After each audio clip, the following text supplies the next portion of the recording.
Duol mar IEBC olando ni ok gibiye ne ute fwambo, kwano, ombulu gi lando duoko kapok IEBC opuodho kaka ne otimore yiero mokalo. Gino magiwacho ni ne okelo kekruok.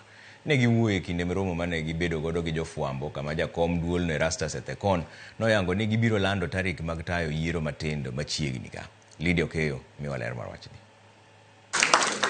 Ne en romo mano kelo kanyakla jochung weche mag ute fwambo kod duol matao yiere pacho ka IEBC. Romono ne geto rango yore tiyo kanyakla hinyate yiero mabiro.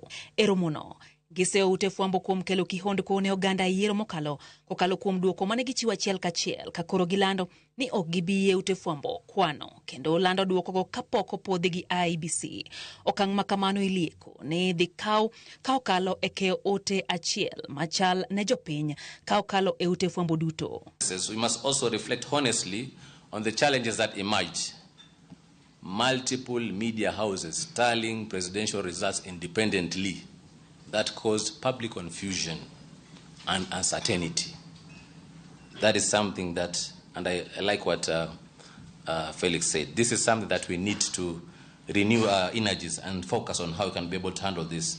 Can we explore a shared broadcast signal from the Central Results Hub? This is maybe some of the questions that lingers on our mind and we need to address. The Kenya Editors Guild remains committed to working hand in hand with the IEBC before, during and after the 2027 elections. We appreciate this early engagement and look forward to concrete outcomes that will strengthen Kenya's democracy. Jakom duol matao yiere pacho ka Erastus Ethekon oyango ni thuolo mar juma achiel mabiro duol no geno lando tarige ma ibiro tayo e yiero ma adundo ma pod okwamo. Yiero ma igeno ni owinjore bage kachop giko higani.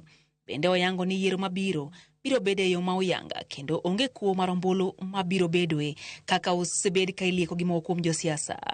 By elections we will announce the date in due course. I don't want to give you a specific date and time, but it shouldn't be more than a week or so. So we should be able to again call on the media to share that information with the public, or the calendar for the by-elections, which we believe we can finalize in the course of this year.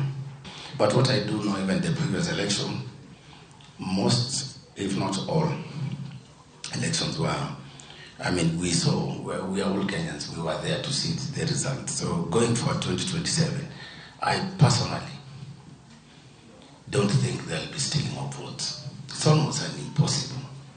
Duol no yango ni luasi mar siasa ne yiero mabiro chako chwakore karanyisi mag lweny kod bao wach nenore.